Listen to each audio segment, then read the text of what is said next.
Oh, the mic. Good afternoon. We are from Burton, and we're going to be talking about how we set high expectations, how we put that into practice. We are just getting our other microphone.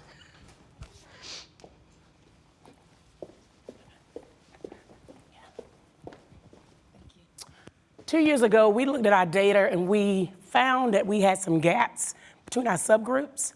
Our Hispanic kids were out scoring our Black kids, so we knew that as teachers, we had to dig deeper and we had to force our kids to reach higher.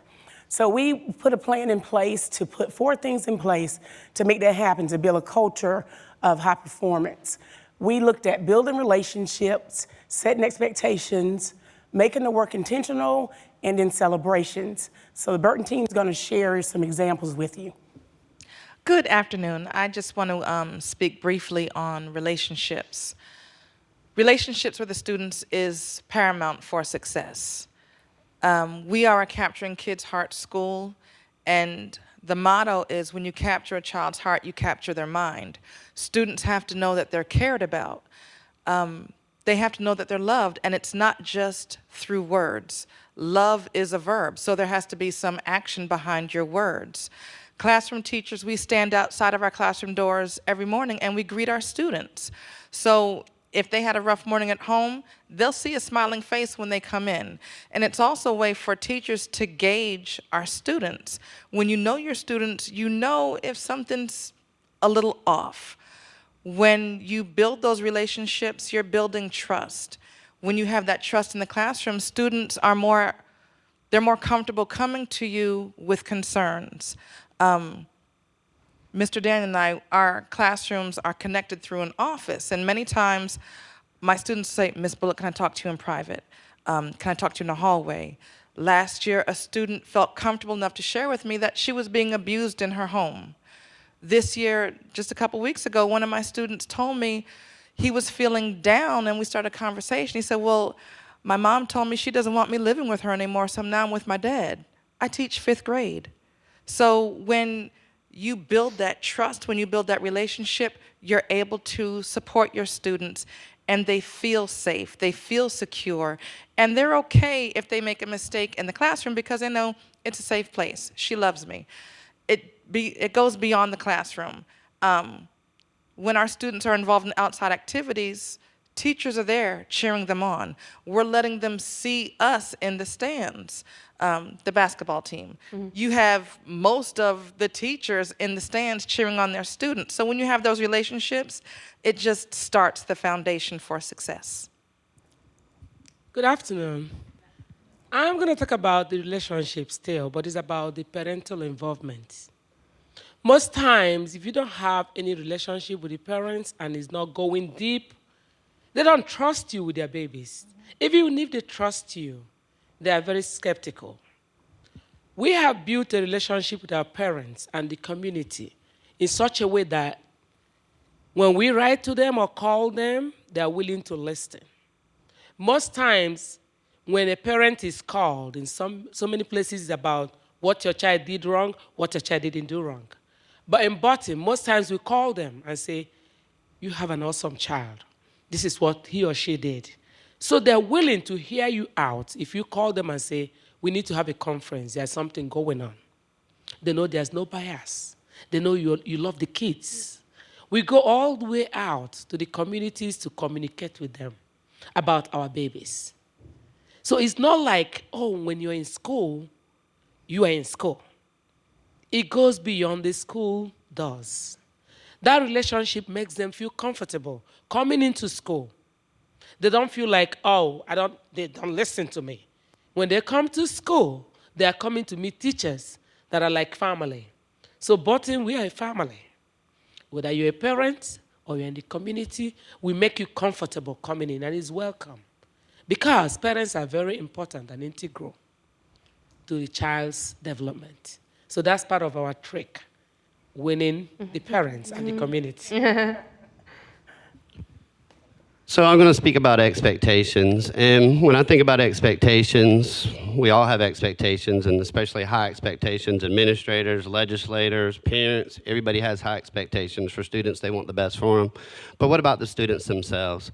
So my job as an educator, I start with empower, because I want my expectations to become their own expectations.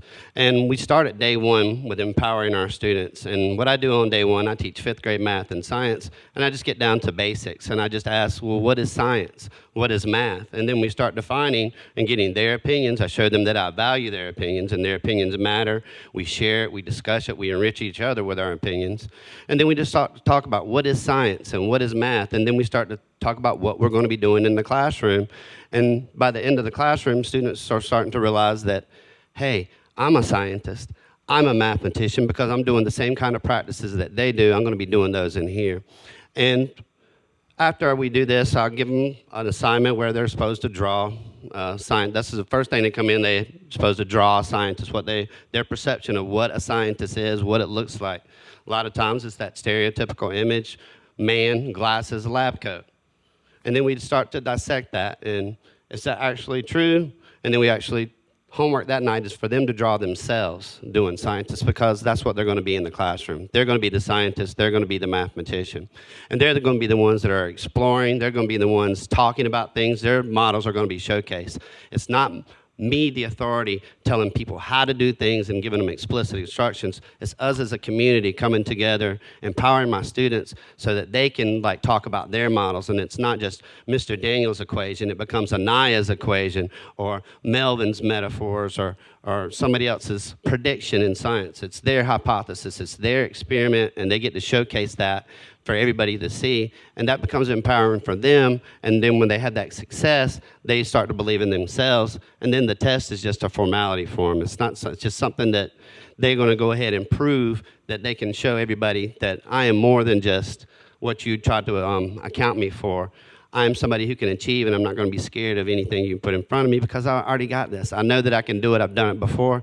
And like I tell them, my tests are much harder than any kind of test you're going to get at the end of the year, because I'm going to challenge you, because I don't doubt you. I believe in you. And doubting is the worst thing that you can do for students when you start to group them and say, stratify, here's my lows, here's my mids, here are my highs. That's deficit thinking. And our students are diverse in thinking, not deficit. We all have different views and different strengths and different weaknesses. And to look at somebody and say, you're weak in this area and you're just deficit, that is depowering. That's not empowering. And I'm trying to empower my students. Right. And that's my high expectations. So they become high expectations for themselves. And then we talk about being intentional. What is your purpose?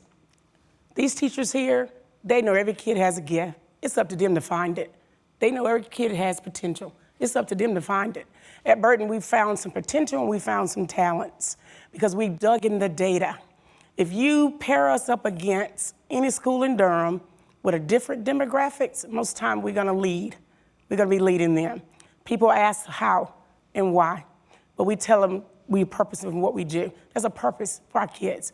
We make sure when they come in that we look at where they start, and it's our goal to move them. You know, if they don't know it, teach it.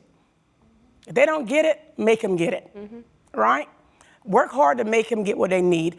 We get so caught up on where they live, where they come from, the barriers, and we forget a lot of that stuff doesn't matter because the parents sent the best thing they had. When they sent us that kid, it was our job to move them. So our job is, where can we take them? Where do we take them now? What can we do with this data? And so our kids celebrate because they own their own data. They have data notebooks, we have data walls.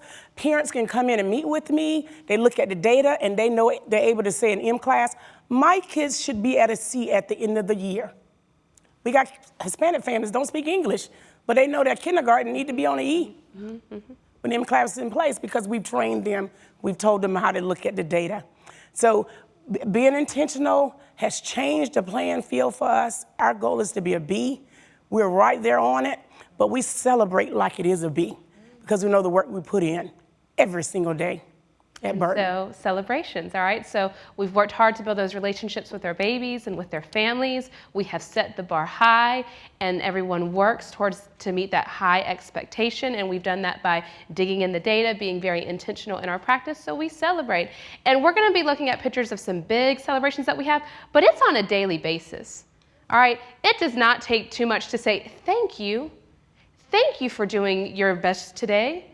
Or even Dr. Ferrell, when she meets with us and we do our PDP goals, thank you for all you do for Burton. I always hear her tell teachers that. And if teachers do not feel celebrated, they are not going to feel empowered to celebrate their students, okay? So yes, we want to celebrate the babies, but make sure your staff is feeling celebrated, all right? So this was a celebration that we had a year ago, and so Dr. Ferrell and Dr. Williams, our assistant principal, they actually awarded the teachers with plaques because we had an exceeded growth. We had a big assembly in the auditorium, so it was great for the students to see that, to see the model that, yes, everyone is being celebrated. Of course, we also celebrate our students. We are an IB-PYP magnet school, International Baccalaureate Primary Years Program. A main goal of that is that our students embody the learner profile because our mission is that we are creating caring young people, caring young people who work to create a better world. And so we have a learner profile breakfast. It's a great way that we can celebrate our community partners as well because we partner with them on that breakfast.